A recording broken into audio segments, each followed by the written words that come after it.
Voici les titres de cette édition. Les pèlerins sénégalais au lieu saint de l'islam quittent Dakar dans la nuit du 31 mai, premier vol. Demain soir avec Air Sénégal. Quelles sont les dispositions prises pour assurer le transport des Oudjadj? Réponse dans ce journal. Le directeur général de la compagnie aérienne est l'invité du 20h. Repositionner le Sénégal sur le marché mondial de l'anacarde, c'est le défi à relever.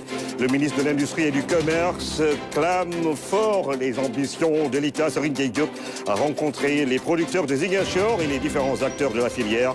Les 3 régions de la Casamance naturelle produisent en quelques années, notamment en 2023, quelques 148 000 tonnes à l'exportation. Lors de Mako, les phosphates de Nendori et plusieurs sites miniers de Kédougou à la loupe. L'État veut voir plus clair sur l'exploitation de ces ressources dans la région du Sud-Est.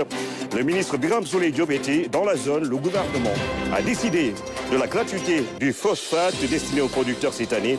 Dans cette édition, focus sur la mine de Nendori, l'un des meilleurs au monde, soutiennent les experts. Et puis, un coucher de soleil sur des tableaux, des toiles et des sculptures de plusieurs artistes en face de l'océan Atlantique, une exposition universelle comme pour se consoler après le report de la Biennale, des œuvres attrayantes à découvrir dans la rubrique Culture du mercredi.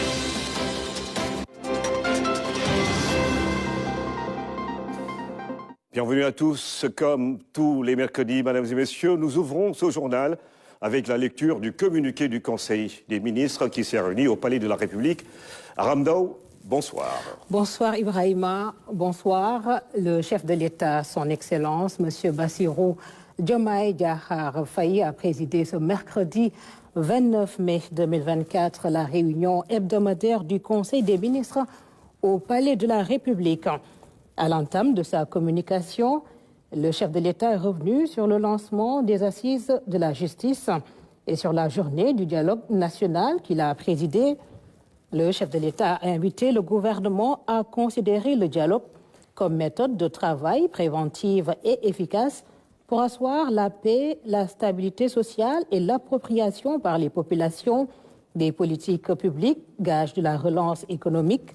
Il a réitéré à cet égard son engagement à œuvrer sans relâche pour un Sénégal juste et transparent, ancré dans ses valeurs séculaires et réconcilié avec ses institutions.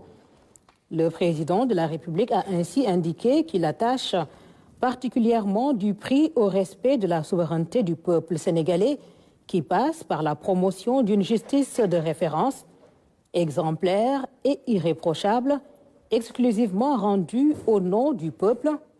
Dès lors, il a demandé au gouvernement, notamment au ministre de la Justice, de veiller avec le facilitateur qu'il a désigné, les présidents des commissions et sous-commissions, au bon déroulement des assises de la justice, dont les conclusions et recommandations feront l'objet d'un examen bienveillant et pragmatique, ainsi que d'un suivi approprié par le pouvoir exécutif. Évoquant la célébration de la Journée mondiale de l'environnement prévue le 5 juin 2024, le chef de l'État a invité le gouvernement à vulgariser la nouvelle politique du Sénégal en matière d'environnement, de développement durable et de transition écologique découlant du projet. Le président de la République a demandé au ministre de l'Environnement et de la transition écologique de veiller, en relation avec les forces de défense et de sécurité et les services compétents de l'État, à la préservation et à la gestion optimale des ressources naturelles forestières et de la biodiversité. Sur cette lancée, le chef de l'État a invité le ministre en charge de l'Environnement à accorder une attention particulière à la gestion du parc national du Niokolo-Koba. La même priorité, a-t-il fait savoir, doit être accordée à la modernisation de l'organisation et du fonctionnement de la direction des eaux et forêts, chasse et conservation des sols et de la direction des parcs nationaux. Le président de la République a demandé en outre au ministre en charge de l'environnement de travailler avec les ministres en charge de l'urbanisme, des collectivités territoriales et de l'assainissement à l'amélioration de l'aménagement paysager des communes et axes routiers, du système de gestion des déchets solides urbains, ainsi que des réseaux d'assainissement. Il a invité, dans ce sens, le gouvernement à lancer une campagne d'information et de sensibilisation des populations sur l'éducation environnementale et la préservation de leur cadre de vie. À ce sujet, le chef de l'État a engagé le Premier ministre à initier un programme national de promotion de la citoyenneté avec des composantes opérationnelles et institutionnelles rationalisées, soutenues par la mobilisation effective de ressources budgétaires conséquentes. Dans le même élan, il a indiqué la nécessité pour chaque ministère d'initier, sous la supervision du Premier ministre, des actions majeures pour asseoir la mobilisation citoyenne des populations, notamment des jeunes. Le président de la République a informé le Conseil qu'il participera le samedi 1er juin 2024 avec l'ensemble du gouvernement à une journée nationale d'investissement humain dans le domaine de l'assainissement en vue d'accentuer l'implication des populations locales, des communes, des forces armées et des services de l'État dans l'exécution des opérations retenues en prévision de l'hivernage. Enfin, le chef de l'État a prôné l'organisation régulière d'une journée nationale mensuelle de mobilisation de toutes les forces vives de la nation, axée sur un thème spécifique et pilotée par le ministère compétent. Dans sa communication au Conseil, le Premier ministre a fait part de la délicate problématique du trafic de bois et de la déforestation dans les régions sud et de l'est du pays. Il a relevé que les mesures mises en œuvre par le gouvernement n'ont pas permis à ce jour de mettre fin à ce fléau, malgré les risques d'une catastrophe environnementale et écologique. Face à cette situation, le Premier ministre a informé le Conseil de l'organisation prochaine d'une rencontre interministérielle sur ce dossier. Dans cette perspective, il a souligné l'urgence de procéder à l'audit des ressources financières importantes mises en place par l'État pour la montée en puissance de la direction des eaux et forêts, chasse et conservation des sols, en particulier celles destinées à la fourniture d'équipements de sécurité, de véhicules d'intervention et de matériel technique. Il a également relevé l'importance attachée au suivi de l'activité minière dans les zones concernées. Le Premier ministre a par ailleurs rappelé au ministre l'impérieuse nécessité de veiller au strict respect des dispositions encadrant la circulation des correspondances administratives. Il a en outre demandé au ministre chargé de la fonction publique, en relation avec le ministre secrétaire général du gouvernement, de mettre en place dans les plus brefs délais une équipe pluridisciplinaire chargée d'une part de procéder à l'évaluation du programme d'appui à la modernisation de l'administration PAMA, arrivé à terme, et d'autre part de proposer un nouveau programme articulé autour du projet et conforme aux enjeux de l'heure. Le Premier ministre a aussi rappelé les diligences à mettre en œuvre dans le cadre de l'exécution des plans d'action d'urgence des départements ministériels.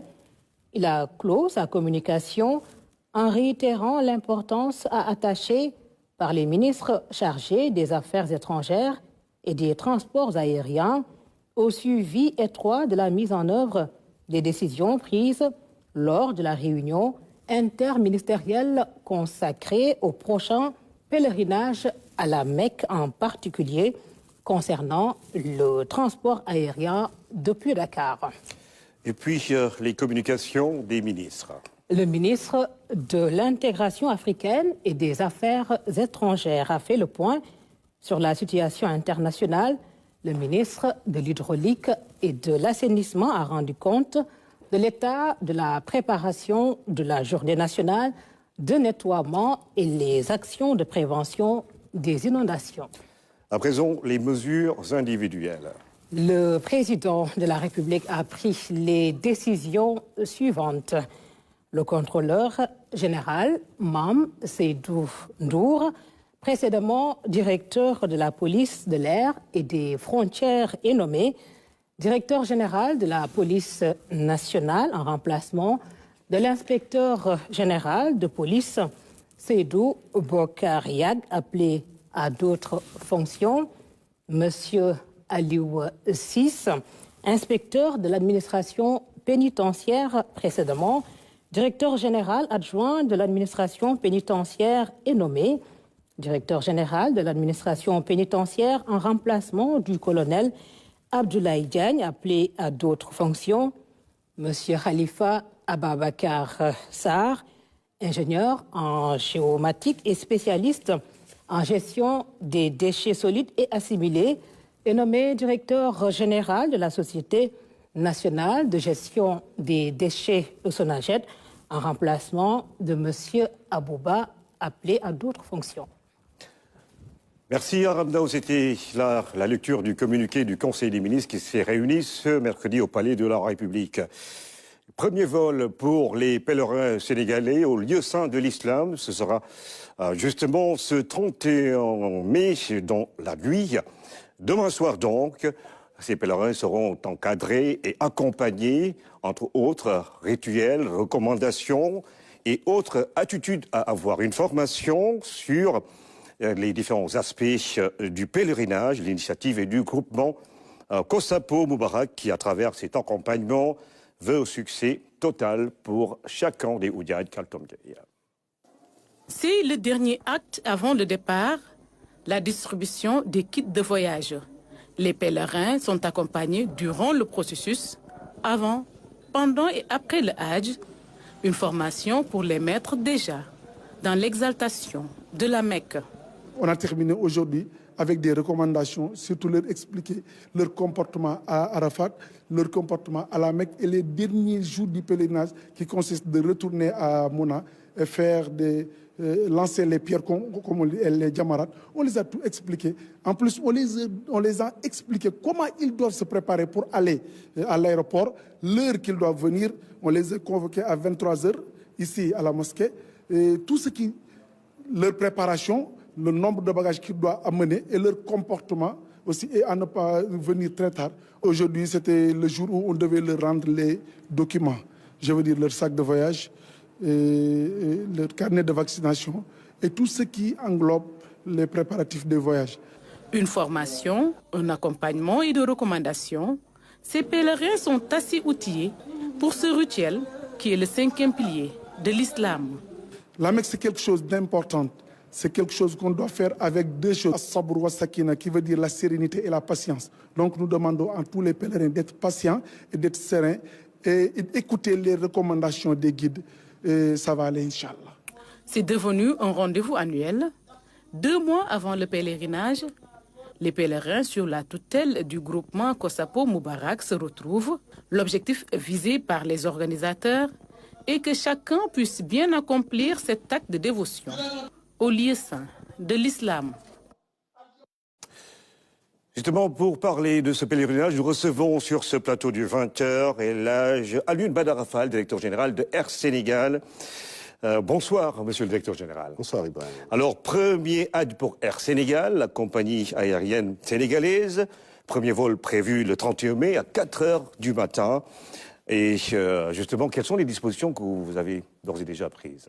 Alors, toutes les dispositions, bonsoir d'abord, toutes les dispositions ont été prises pour un bon déroulement du pèlerinage. Mais à l'entame de mes propos, je voudrais d'abord remercier nos autorités, le président de la République, le Premier ministre, le ministère des infrastructures terrestres et du transport aérien, le ministère de l'intégration africaine et des affaires étrangères, la délégation générale qui ont porté leur confiance sur la compagnie nationale pour la première fois être le transporteur des pèlerins. Donc les dispositions ont été prises depuis belle lurette. C'est-à-dire, depuis l'année passée, nous avons préparé ce pèlerinage-là avec une équipe dédiée. Et il y a eu des innovations. Il y a eu des innovations parce que, comme vous le savez, à chaque fois qu'on parle d'Air Sénégal, il y a une certaine crainte qui s'installe au niveau des pèlerins. Et ça se comprend parce que Air Sénégal transporte quand même à peu près 3000 passagers par jour dans son réseau. Et la probabilité d'avoir des des pannes ou des annulations ou des retards est beaucoup plus importante que dans ce cas de figure. Donc je tiens à rassurer toute la nation sénégalaise, je tiens à rassurer les pèlerins qu'aujourd'hui nous avons pris toutes les dispositions idoines et nécessaires pour un excellent pèlerinage. Nous allons revenir sur justement tous ces problèmes qu'on a connus ces derniers jours dans la seconde partie de notre entretien. Mais combien de pèlerins allez-vous transporter cette année sur les 10 000 et quelques qui ont été accrédités? Alors aujourd'hui, Air Sénégal va transporter exactement 4 283 pèlerins. Et répartis en combien de vols? Alors répartis en 15 vols, donc, et une précision de taille, c'est très important. Le premier vol prévu initialement est le 31 mai, et donc à 4 heures du matin, ça sera le premier vol d'Air Sénégal. Donc nous allons transporter tous ces passagers sur une durée justement de 12 jours, et on fera exactement 15 vols à raison de 2 vols pratiquement par jour, et si nécessaire on complétera le reste. Avoir cet appareil sur le plateau du 20h, on est tenté de vous demander qu'est-ce que vous avez justement entre les mains aujourd'hui. Alors cet avion est un Airbus A330-900 qui est un Airbus de dernière génération qui a moins de 6 ans, alors configuré en 3 classes. Nous avons 32 sièges business, parce que quand même, il y a aussi des passagers qui ont opté pour certaines classes. Nous avons 21 sièges premium et nous avons 237 sièges économiques. Mais l'innovation, c'est que le besoin, normalement, est cadré sur 2 avions pour faire le transport de ces 4 283 passagers. Mais pour assurer une bonne continuité justement de ce transfert de pèlerins au lieu saint de la Mecque, j'ai pris un 3e appareil d'une capacité de 295 sièges pour justement parer à toute éventualité d'indisponibilité, qui peut être par des éléments exogènes, que ce soit la météo, que ce soit une panne technique, afin de pouvoir assurer justement le programme dans sa spécificité. Donc le besoin est de 585 passagers par jour, et nous avons une capacité de plus de 760 sièges par jour. Donc c'est pour assurer les pèlerins qu'aucun pèlerin ne sera laissé en rade. Quand vous parlez de 15 vols, ce sera au quotidien ou bien... Non, c'est-à-dire tous les jours, nous aurons exactement 2 vols. 2 vols. Et justement, je parle de ce 3e appareil qui est un appareil backup, qui est un Airbus A330. Nous avons 2 Airbus A330, nous avons un Airbus 340 pour assurer justement la totalité du transfert de ces passagers-là. Alors vous avez aujourd'hui tous les équipements nécessaires, le personnel et la flotte pour assurer le service pour la Mecque 2024. Voilà. Alors donc, j'en profite aussi pour rassurer les pèlerins et remercier surtout les collaborateurs, d'abord d'Air Sénégal, qui sont d'arrache-pied depuis plus de 6 mois pour la réussite de ce pèlerinage, mais nous avons des partenaires. Nous avons d'abord l'ANACIM qui est chargé justement de la réglementation de tous ces appareils, des pilotes, des stewards, des hôtesses, de la navigation, etc., qui travaillent avec nous. Nous avons l'AIBD, nous avons l'AS et 2AS et la technique qui s'occupe justement de cette assistance. Mais l'innovation aujourd'hui, le gouvernement a mis à la disposition justement d'Air Sénégal et de l'aéroport un matériel de dernière génération en grosse quantité afin de pouvoir justement assurer l'assistance qu'il faut aux pèlerins et aux avions pour pouvoir justement respecter les normes d'opération et dans le timing qu'il faut. On en a parlé dans la presse récemment du rôle que l'armée devrait jouer justement dans vos opérations. Est-ce qu'elle est impliquée dans ce pèlerinage-là? Non, l'armée n'est pas impliquée dans ces opérations. Peut-être en backup au besoin, mais aujourd'hui, l'armée n'est pas impliquée. Mais par contre, les forces les forces vives de la nation, notamment l'armée, la police, la gendarmerie, la douane, sont pour la sûreté et la sécurité de tout cet environnement, sont impliqués. Mais opérationnellement, exactement, c'est Air Sénégal aujourd'hui qui est désigné pour le transfert de ces pèlerins, et c'est directement avec l'aéroport et 2AS et LAS qui sont aujourd'hui les acteurs principaux pour l'assistance des avions. Quelle est la collaboration que vous avez avec la Direction Générale du Pèlerinage, qui est également un maillon essentiel dans ce que vous faites? Excellente collaboration, parce que la Délégation Générale est assez outillée depuis des années concernant le pèlerinage, et aujourd'hui, si vous voulez, le label de ce pèlerinage est justement guidé par la Délégation Générale, qui est aujourd'hui, si vous voulez, l'organe qui organise le pèlerinage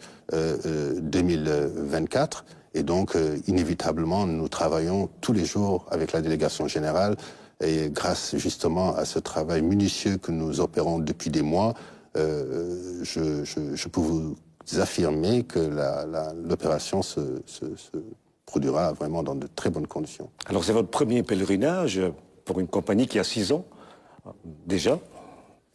Les attentes sont fortes, vous serez sans doute attendu au tournant. Aujourd'hui, quelles sont les difficultés que vous avez quand on a vu ces déboires, le crash récemment, certains problèmes de vols annulés, en retard, de déclassification de certains clients? C'est quoi réellement le problème? Au-delà du management, est-ce qu'il y a des problèmes techniques ou des moyens qui manquent? Bon. Vous savez, les passagers d'Air Sénégal sont quand même assez exigeants avec la compagnie. Et on a souvent tendance à comparer Air Sénégal à d'autres compagnies qui ont beaucoup plus de moyens, qui ont beaucoup plus d'années d'existence. Cette compagnie existe depuis 6 ans, dotée d'une flotte d'une dernière génération. Et c'est simple. Je vous donne un exemple. Vous avez un avion qui va à Libreville et qui a une panne, n'importe quelle panne, comme tout appareil. Aujourd'hui, le temps de dépanner cet avion, que nos partenaires qui se trouvent en Europe, aux États-Unis, un peu partout, pour avoir une pièce, parce que, comme vous savez, un avion aujourd'hui, vous ne pouvez pas avoir des moteurs dans vos hangars, vous ne pouvez pas avoir des trains d'atterrissage dans vos hangars. Si jamais vous avez une panne qui se trouve dans ce secteur, vous êtes tenu d'aller vers vos partenaires. Alors, l'acheminement de ces pièces, par exemple jusqu'à Libreville, ne peut pas se faire en moins de 24 heures. Alors, la différence entre nous et d'autres compagnies qui ont beaucoup plus d'avions, c'est là où se trouve le problème. Vous avez un certain nombre de temps avant de pouvoir dépanner l'avion, et du coup, ça impacte justement les passagers. Alors, nous avons 2 alternatives. C'est ou bien faire la reprotection dans l'immédiat des passagers par d'autres compagnies, et si dans ce cas spécifique, il n'y a pas de desserte sur cette ligne dans les heures qui suivent, nous passons à l'hébergement. Donc, c'est ça qui pose en fait un certain problème, mais ça n'a absolument rien à voir avec le pèlerinage, parce que le pèlerinage aujourd'hui se fait dans un laps de temps, dans un cours assez limité. Pour une seule destination. Justement. Et donc, nous ne pouvons pas comparer les choses. Justement, voilà pourquoi à l'entame de mes propos, je voulais rassurer les pèlerins que ça n'a absolument rien à voir avec ce qu'on a vu ces derniers temps, qui était un problème opérationnel et qui est devenu vraiment, ça veut dire depuis un certain temps, tout est rentré à l'ordre. Nous n'avons pas vraiment de sérieux problèmes par rapport à cela. On a souvent constaté que vous, par moment, selon certaines sources, vous louez d'autres avions qui viennent d'autres compagnies. Est-ce à dire que vous avez quelque part des problèmes d'équipement? Il n'y a aucune compagnie au monde qui ne loue pas d'autres compagnies. Ça n'existe pas. Si vous allez aujourd'hui dans une compagnie sœur comme Royal Maroc, pour le pèlerinage, a loué une dizaine d'avions. Si aujourd'hui, nous-mêmes, nous sommes sollicités par d'autres compagnies qui nous demandent est-ce qu'on peut leur louer des avions ou on peut leur affréter quelques vols, de façon à ce que eux ils règlent leurs problèmes de maintenance ou opérationnels. Donc ça existe, c'est des pratiques qui existent partout dans le monde. Ça, il faut que ce soit très clair. Donc, vous avez parlé tout à l'heure de l'incident. C'est pas un crash, je tiens à vous rectifier respectueusement. C'est juste un incident, c'est ce qui arrive partout. C'est juste une sortie de piste, ça peut exister dans toutes les compagnies du monde. Moi-même, je suis pilote sur cet avion, donc je sais un peu de quoi je parle. C'est un affrètement. Vous avez une indisponibilité d'avion, vous contactez une compagnie, vous auditez la compagnie respecte les normes définies par l'aviation civile du pays. Il n'y a aucune raison de ne pas affréter cet avion. Donc ça n'a absolument rien à voir avec la qualité des avions que nous avons ou la qualité de d'autres compagnies d'avions. C'est pour ça que je posais la question tout à l'heure sur les moyens dont vous disposez, autant techniques, mais également sur le plan de la communication. Certains ne comprennent pas quand il y a problème, pourquoi vous ne montez pas au créneau pour expliquer davantage ce que vous venez de dire, jusqu'à ce qu'on confonde crash et incident. Voilà, alors, je pense que c'est pas à mon niveau d'expliquer un peu ce qui s'est passé. Je pense qu'il y a une enquête qui est en cours. Il faut laisser l'enquête... Je parle de la communication globale. Oui, je parle pour ce cas spécifique. Oui. Nous n'avons pas à communiquer, bien vrai que Air Sénégal a été souvent pointé du doigt parce que Air Sénégal avait ses passagers. Mais je dis aujourd'hui, l'enquête suit son cours. Et à l'issue de l'enquête, comme vous voyez, je n'ai jamais voulu communiquer. C'est pour la première fois que j'en parle.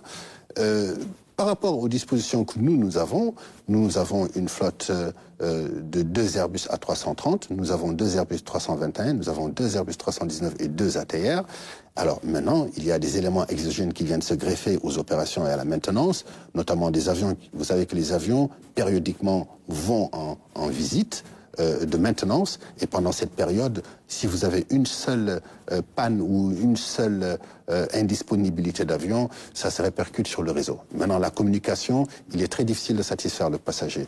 Vous savez, vous avez une panne qui arrive tout de suite. Il y a un timing. Il faut que la maintenance aille immédiatement à l'avion pour diagnostiquer la panne. Pendant ce temps, le passager, il attend. Alors, on leur dit, nous vous revenons dans 1 heure. Et c'est là que le problème commence. La technique se rend compte que cette panne ne peut pas durer en 1 heure, va prendre 4 heures, 5 heures. Et c'est quand vous revenez vers les passagers pour leur dire que le vol est annulé, et c'est là que ça va dans tous les sens. Donc on va vers la reprotection des passagers, on va dans l'hébergement des passagers.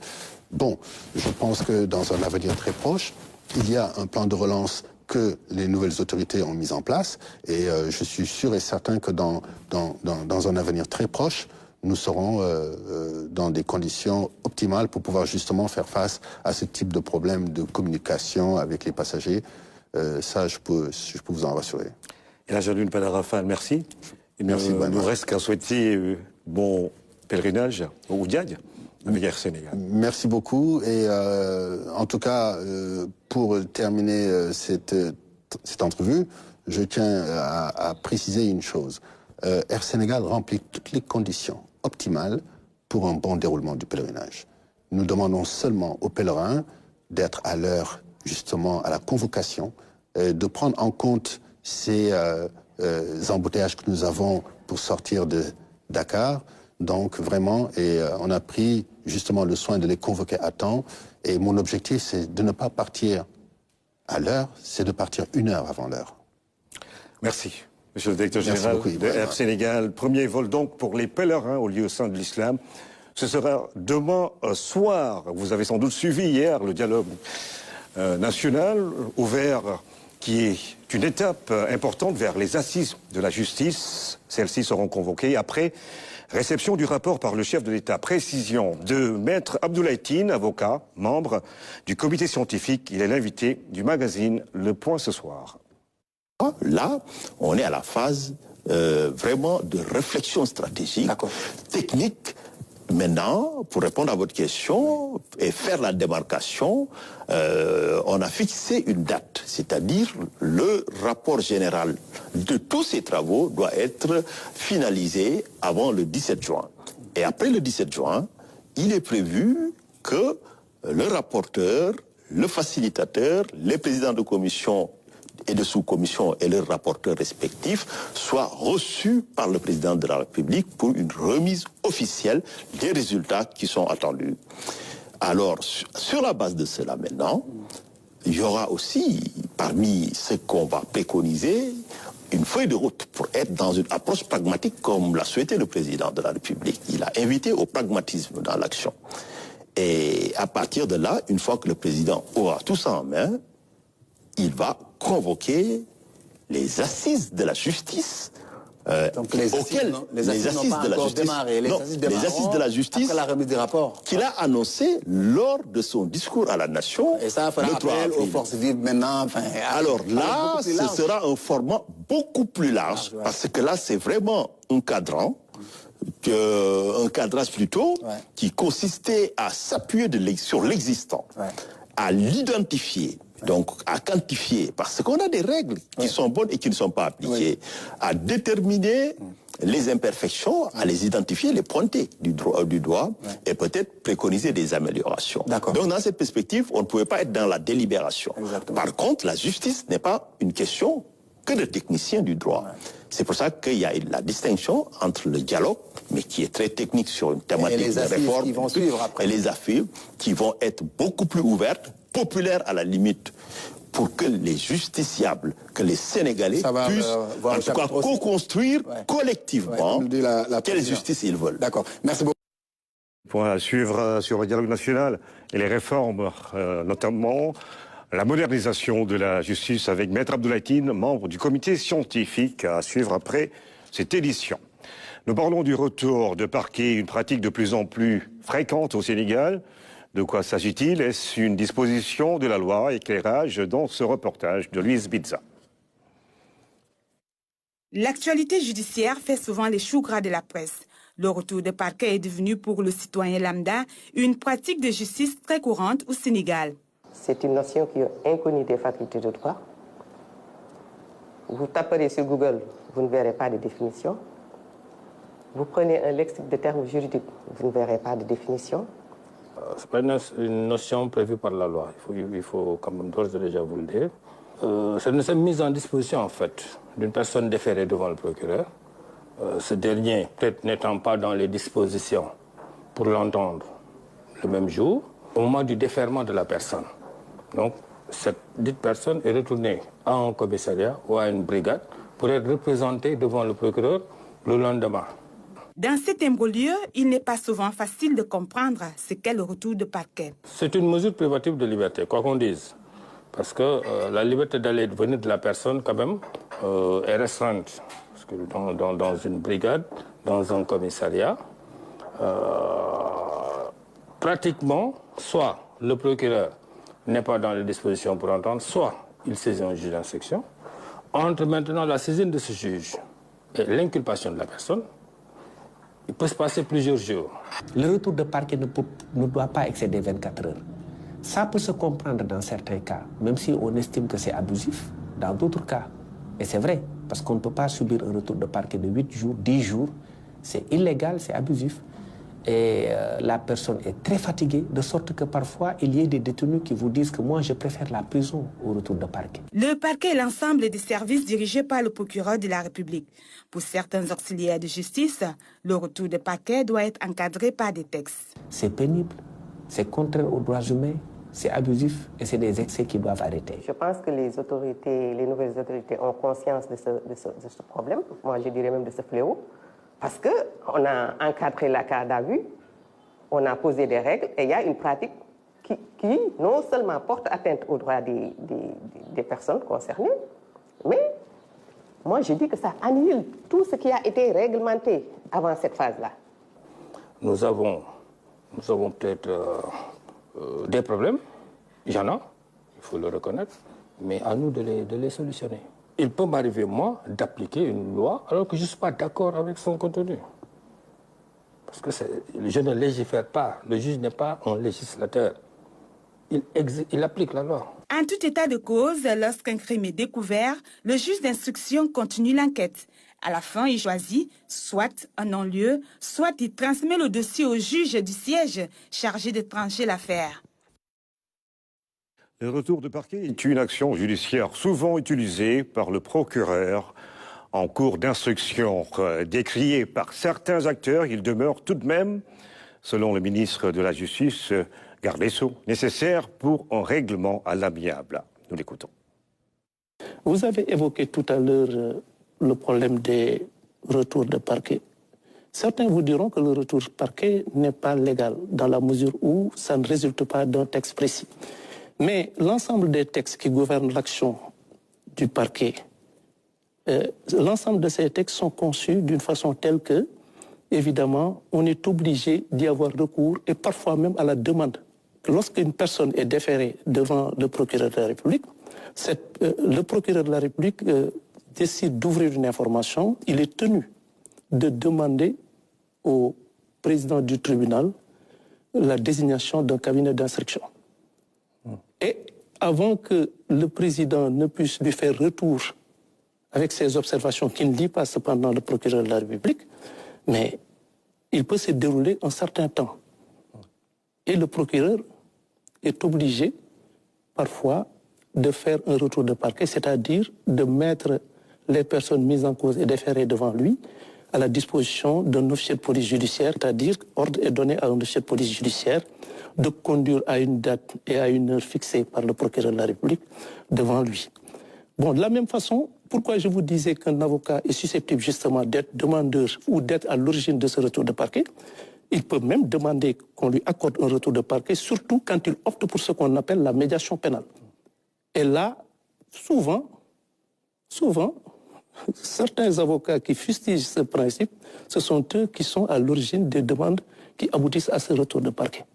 C'est vous dire donc que le retour de parquet, je suis tout à fait d'accord que ça peut être constitutif, évidemment, d'une restriction des libertés. On peut le concevoir comme ça, même si je ne suis pas tout à fait d'accord. Et peut-être que, de ce point de vue, les assises pourraient effectivement réfléchir sur un moyen alternatif, c'est-à-dire un moyen justement de permettre aux uns et aux autres de trouver les voies et moyens susceptibles justement de leur permettre de trouver des règlements amiables sans pour autant devoir systématiquement être placé sous mandat de dépôt et déféré devant une juridiction. Le garde des Sceaux, ministre de la Justice, Ousmane Diagne, c'était lors de son passage dans le 20h, lundi dernier, à la veille de l'ouverture du dialogue national. Régler les différends entre les opérateurs économiques et les acteurs financiers autrement et sans passer par les juridictions. C'est la mission assignée au projet d'appui au renforcement des structures d'arbitrage spécialisées dans la conduite des affaires. À Saint-Louis, l'on veut surtout encourager les acteurs à passer par la médiation et la conciliation pour gérer les litiges et par ricochet désengorger les tribunaux. Abdouad. Après Ziguinchor, c'est au tour de Saint-Louis d'accueillir la campagne de sensibilisation sur les modes alternatifs de règlement des litiges. Des acteurs du service financier et des opérateurs économiques des régions de Saint-Louis, Louga et Matam ont assisté à cette réunion publique d'information. Elle encourage le public à l'utilisation des alternatives à la voie judiciaire pour gérer certains conflits.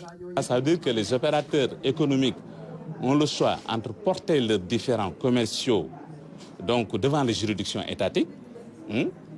Et sur ce plan, la création même du tribunal de commerce de Dakar constitue une avancée majeure pour la justice commerciale.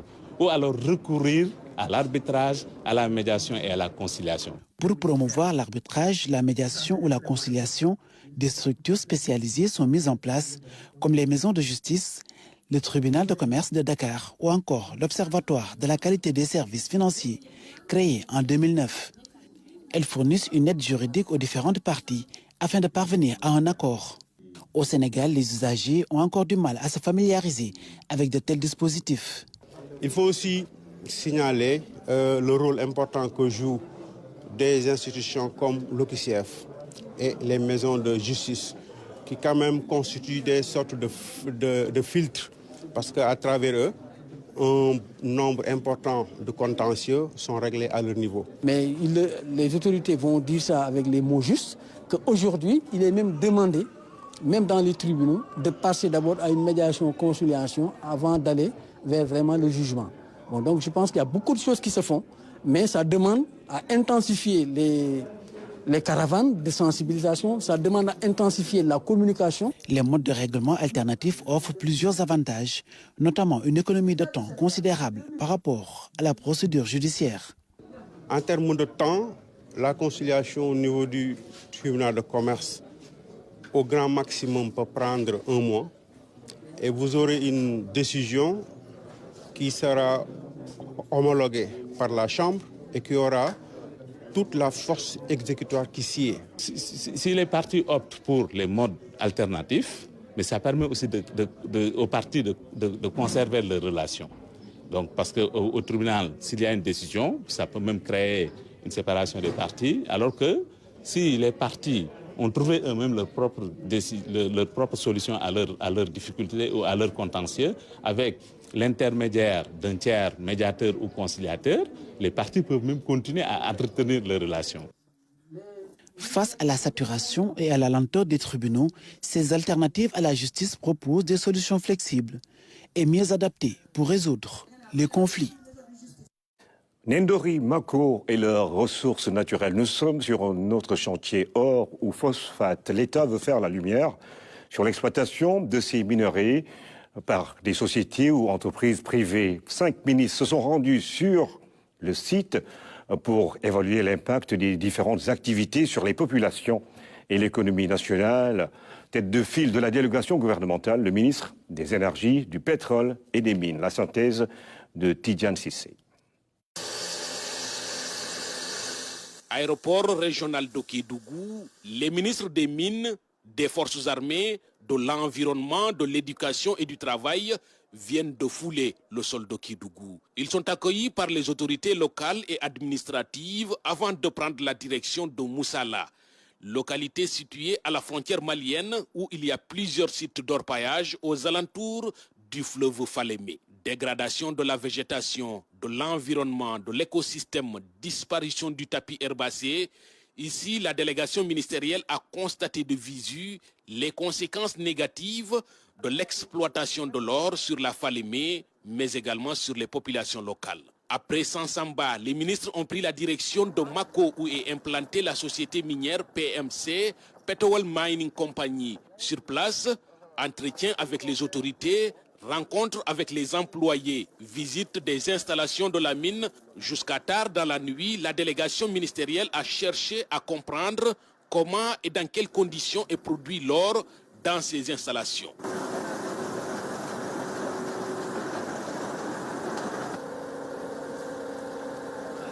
Au deuxième jour de cette visite ministérielle, la délégation s'est rendue à Sored Mine, basée dans la commune de Khosanto, dans le département de Saraya. Ici, les mauvaises conditions de travail du personnel, le non-respect des normes environnementales et des engagements de la société Sored Mine ont incité le ministre des Mines, Biram Souleye Diop, à appeler la société minière à tout mettre en œuvre dans les meilleurs délais pour être en conformité avec les prescriptions de la loi sur toute la chaîne de production. Pour boucler cette visite de 48 heures dans les mines de la région, la délégation s'est rendue à la EGO, Sabodala Gold Operation, où également ils ont rencontré le personnel avant de terminer par une visite de l'usine de production.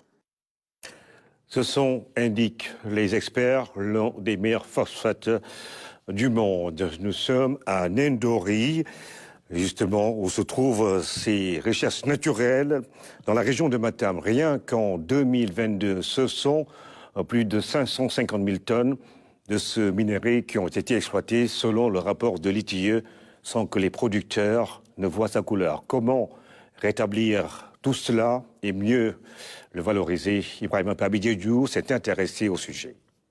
Du phosphate de qualité, dit. Les phosphates de Ndendori font partie des meilleurs phosphates, je pense, au monde. Loin d'être de simples affirmations, les phosphates de Ndendori sont parmi les meilleurs au monde en termes de qualité, selon les experts. Dr Thiam est le responsable régional de l'Institut national de pédologie INP. Des années durant, lui et son équipe ont travaillé sur ce minerai. Les analyses faites émerveillent. Donc nous avons une teneur en phosphore qui tourne autour de 30%.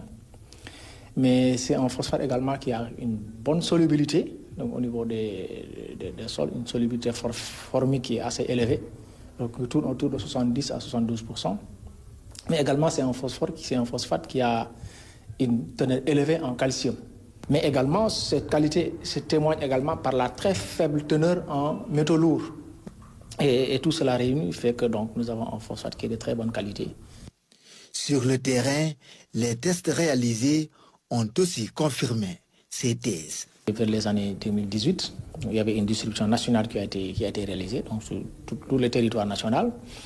Et les expériences donc, du terrain ont montré vraiment que l'application de ce phosphate au niveau des champs a non seulement relevé la qualité des sols, mais également a permis un peu de relever, de façon significative les rendements au niveau de certaines cultures. Il peut booster un peu les rendements de 10 à 15%. Donc, nos activités de formation, de sensibilisation des paysans nous ont permis un peu de constater avec des témoignages donc des producteurs de l'importance un peu de la qualité de ce phosphate-là. Effectivement, ce producteur avait suivi les premiers essais. Il déplore le fait que cette ressource naturelle soit exportée sans que la région n'en bénéficie. On donnait ça à les paysans non granulés en poudre et finalement on a commencé à donner en granulé et après il y a eu rupture, on n'en donnait plus. On veut qu'on nous en donne encore pour qu'on restaure les sols. Je pense qu'avec ce phosphate, on peut bel et bien développer un peu du point de vue fertilisant. Donc je pense que les sols ont besoin de ce phosphate. Les chiffres font froid dans le dos.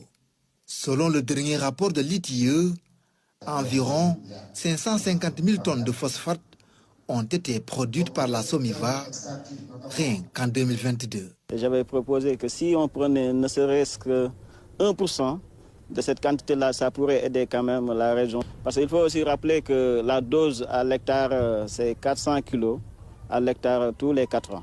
Voilà, donc avec une quantité de 5000 tonnes, bon, ça pourrait aider la région peut-être à atteindre dans une année les 13 000 hectares. Hein.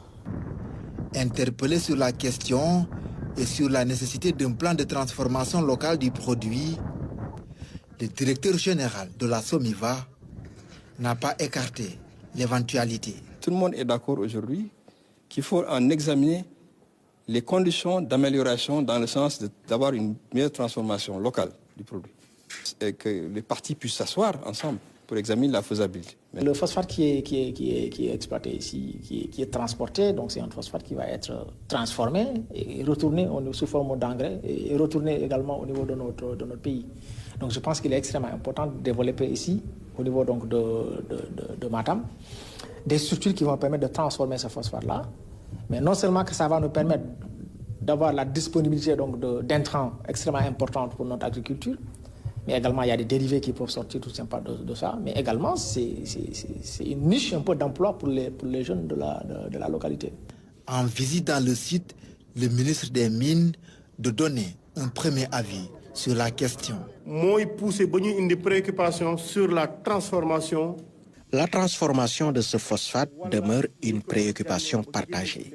D'ailleurs, on a appris que les tests du blé réalisés ici à Matam ont donné de bons résultats. Donc si nous travaillons avec la SOMIVA dans le cadre de ce projet de transformation, on pourrait produire aussi de l'engrais au profit de la région.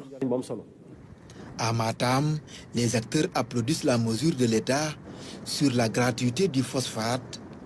Pour autant, la région souhaite surtout voir la couleur de son phosphate, dont l'exploitation devrait durer encore une trentaine d'années, au moins.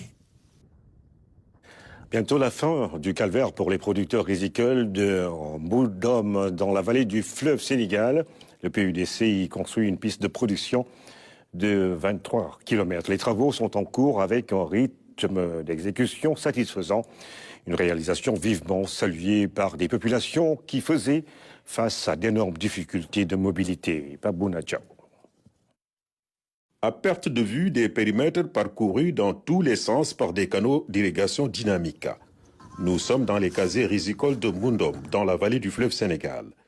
Une zone où les pistes de production sont d'une importance stratégique, comme celle-ci, en cours de construction sur le tronçon Mbouldom-Khen, en passant par Fourarat, sur un linéaire de 23 km. Les engins sont à l'œuvre et le rythme d'exécution des travaux est satisfaisant. La couche de roulement est à plus de 38% et l'entreprise assure que la piste sera livrée dans les délais impartis. Le départ de l'ouvrage, c'est de Mbouldom à Khen, un tronçon de 23 km plus 100. Une piste de production et de désenclavement aussi.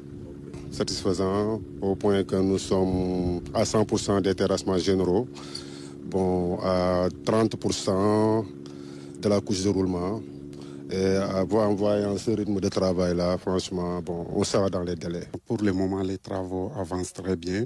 On est dans les délais. Les contraintes, c'est la latérite, la carrière latéritique, qui est à peu près 30 km d'ici. Mais on est préparé pour ça. On a des camions qu'il faut pour être dans les délais. Donc, les travaux avancent à souhait. Ainsi faisant, le programme d'urgence de développement communautaire PUDC vole au secours des producteurs de cette zone qui éprouvaient d'énormes difficultés pour le transport des récoltes des rizières au point de vente ou de transformation. Il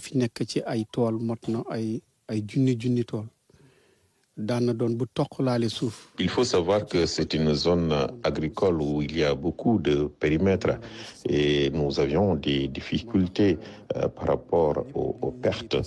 Maintenant que la piste est là, nous n'en croyons presque pas nos yeux. Et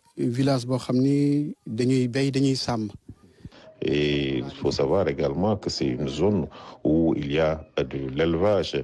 Nous avions des problèmes pour évacuer le lait vers les marchés. Autre aspect, c'est la santé. On enregistrait des pertes en vie humaine à cause des évacuations difficiles. Cette piste est vraiment très, très utile. Madame, piste avantage zone bi yëpp la. Dans 1 mois, 15 jours, le riz va arriver à maturation et nous allons commencer les récoltes. Et s'il n'y a pas de piste, c'est difficile de sortir les productions.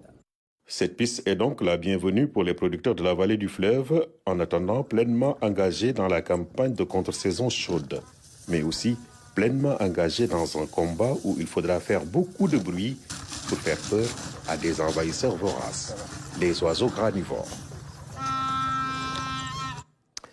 Et puis le Sénégal a produit plus de 165 000 tonnes d'anacarde à l'export en 2023 pour plus de 78 milliards en valeur commerciale. Aujourd'hui, le gouvernement veut davantage donner à la filière sa véritable place et le repositionner sur le marché mondial. À Ziguinchor, le ministre de l'Industrie et du Commerce l'a rappelé devant les producteurs de la région. Serigne Gueye Diop a décliné les ambitions de l'État, d'autant que la Casamance naturelle donne 95% de la production nationale, soit 148 000 tonnes à l'export, notamment l'année dernière. Michel Menti.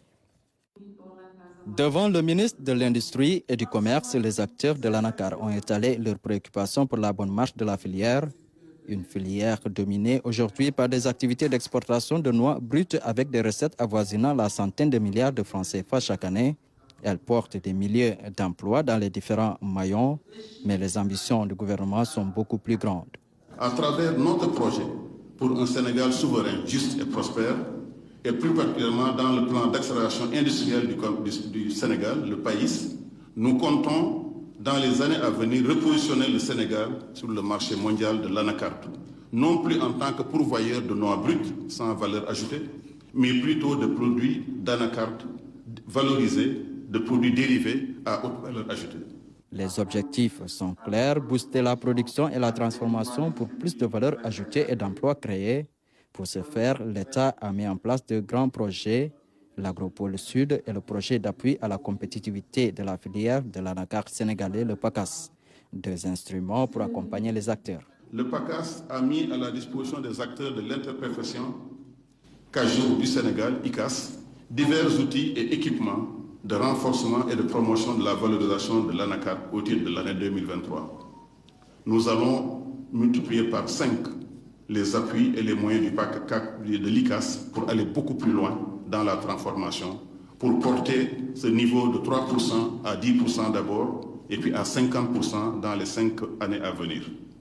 Monsieur le ministre, dans cette optique, nous nous félicitons. Nous mesurons pleinement les enjeux et soyez rassurés, monsieur le ministre, que nous nous veillerons à faire bonne exploitation de vos programmes de développement au niveau local à travers nos institutions.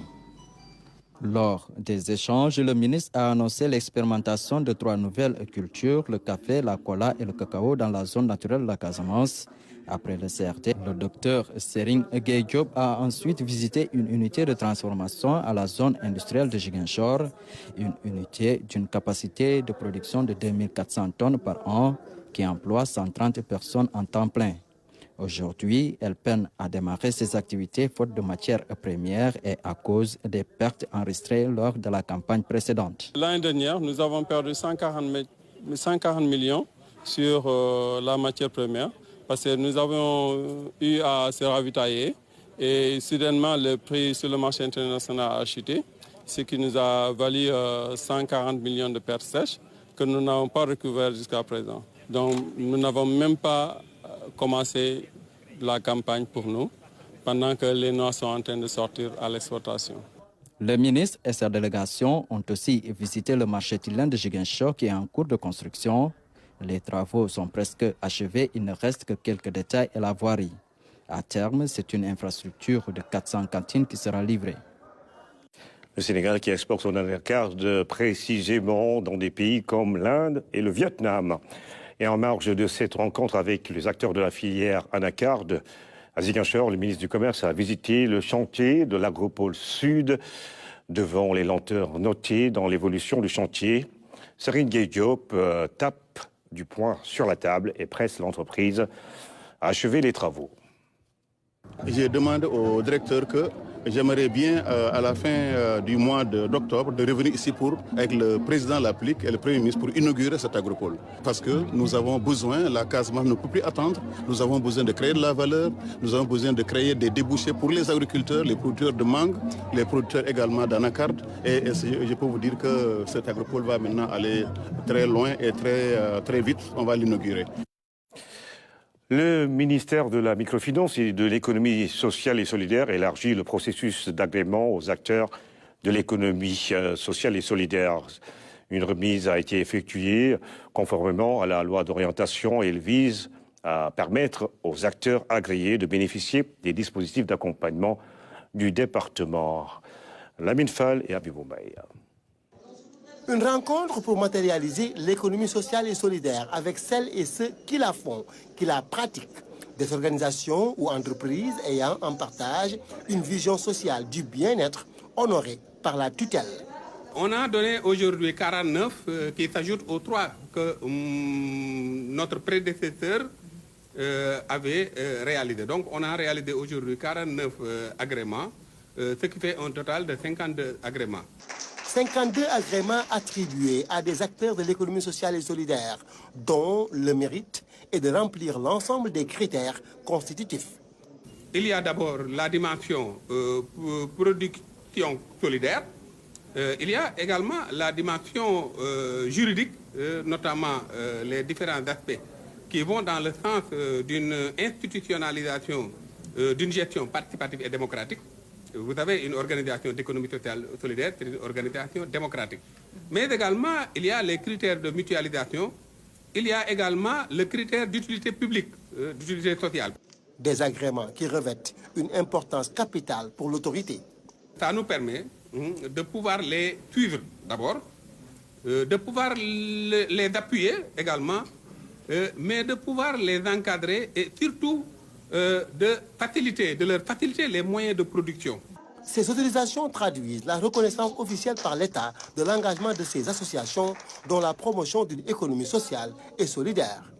Cet agrément-là, au-delà d'être un agrément pour nous, c'est pour nous aussi un sacerdoce, parce que c'est de la reconnaissance par rapport à un travail qui avait déjà été fait en amont. Et avec cet agrément-là, on a une tutelle. Et ces agréments-là, aujourd'hui, pourront nous servir de base pour pouvoir aller rencontrer ou bien bénéficier de fonds, mais aussi bénéficier de la crédibilité qu'il faut au niveau des parties prenantes par rapport à nous, nos projets. L'économie sociale et solidaire, un modèle économique qui a toujours existé. Cette rencontre constitue une étape décisive dans la mise en œuvre de la loi sur l'économie sociale et solidaire, déjà en vigueur dans l'ordonnancement juridique du Sénégal.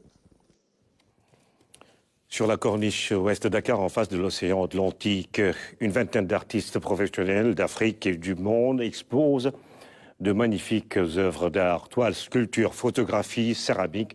C'est un groupe pluridisciplinaire qui a décidé de célébrer l'art avec justement leur label en prélude à la Biennale qui a été reporté au mois de novembre. Les relations humaines sont au cœur de leurs travaux. Selon eux, l'art est le baromètre de la société. C'est un coucher de soleil sur des talents purs. Le reportage de Fatou Diouf. Cette toile renvoie à un tourbillon, mais il n'en est rien. Dans un style abstrait, en noir et blanc, l'artiste Morfay représente une population de cultures différentes, des silhouettes, des personnes en mouvement, bref, une pure restitution de l'émotionnel et du spirituel, en un mot, l'interculturalité.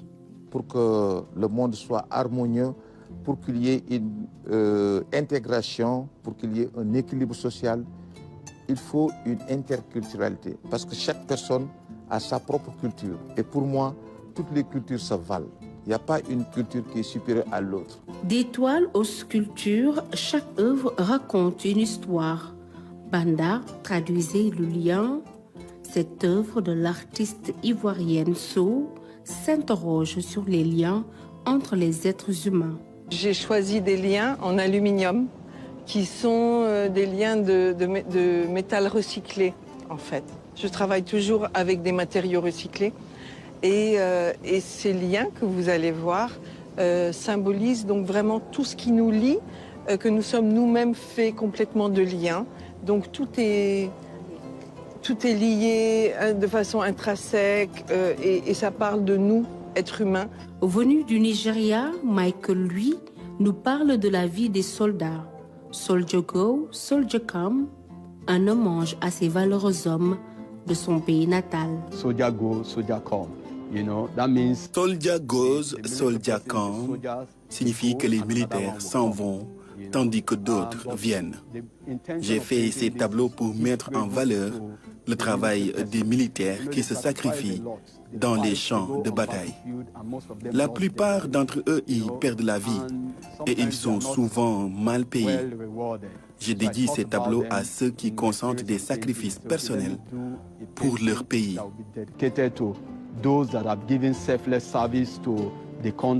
Massingo, Massayersek de son vrai nom, s'inspire des réseaux sociaux pour peindre. Son œuvre est dénommée clé buccale, une clé pour dire stop aux invectives sur la toile. Cette clé dit stop aux insanités et prône en même temps le rassemblement, crée en même temps la positivité. C'est une palette d'artistes professionnels venus de 8 pays qui célèbrent l'art dans ce magnifique cadre de Sorhamon. Même si le Dakar a été reporté, ils ont tenu à maintenir le programme. Cette exposition, elle était prévue pour la 15e édition de la Biennale. Mais puisqu'on était déjà prêt, il y avait les billets d'avion, on avait réservé les hôtels, même le catalogue était déjà prêt. Donc on a jugé utile de faire cette fête, de célébrer l'art, mais sans le label de la Biennale. La règle d'or en matière d'art est qu'il n'y a pas de règle. C'est la conviction de ces artistes peintres, designers, photographes et sculpteurs. Ils vivent leur passion pour l'art en toute liberté.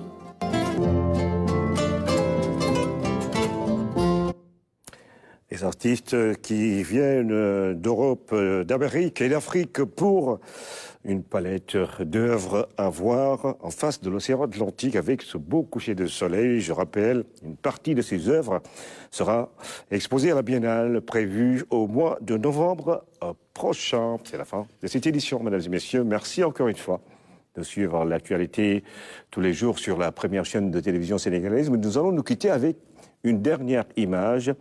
C'est la 4e édition justement de Basketball Africa League. Elle a été jouée avec Al-Ahli de Benghazi et le Petro Atletico de Luanda. Les Angolais se sont imposés face aux Sud-Africains de Cape Town Tigers sur le score de 96-86. Fatoumata Sabali. Victoire du Petro de Luanda devant le Cape Town Tigers, les Cape Town Tigers. Le Petro qui se retrouve donc en C'est au bout d'un match à suspense que les Angolais du Petro Atlético de Luanda se sont imposés 96-86 face aux Sud-Africains de Cape Town Tigers. Et voilà. 77 à la fin du temps réglementaire. Dans le overtime de 5 minutes, les Angolais ont poursuivi leur domination jusqu'à la fin de la rencontre. Forcer les tirs. Et la contre-attaque. Pedro, plus de... Pourquoi forcer les tirs? Ouais. Le seul carton qu'ils ont perdu est le tout premier et à 1 point près, 16-15. Les coéquipiers de Nicolas Faust, auteur de 23 points dans ce match, ont remporté la première mi-temps. Ça fait 3 sur 3 pour Nicolas Faust. Pour l'instant, ce sont les Angolais qui passent devant avec plus 6-43. Les Sud-Africains vont revenir, ils vont surprendre leurs adversaires sous la raquette, mais les joueurs de Cape Town perdent des ballons précieux et ratent des shoots faciles, ce qui profite aux Angolais. Alliant adresse et expérience, les Angolais réussissent à rester dans leur match. Ils terminent en trombe, 10 points d'avance qui les confortent pour leur place en finale. C'était un beau match. Une finale qui se jouera entre Angolais et Libyens de Benghazi. Ces derniers se sont imposés face aux River Hoopers du Nigeria 89-83. Pour cette 4e édition, la BL va connaître un nouveau champion après le Zamalek, l'US Monastir et le Al Ahly d'Égypte. Justement, le Petro Atlético de Luanda, bourreau de l'AS Douanes, qui va jouer la finale de la Basketball Africa League, 4e édition. C'est bien terminé cette fois-ci. Restez sur la RTS dans un instant, le journal en Wolof avec Philomène Constance.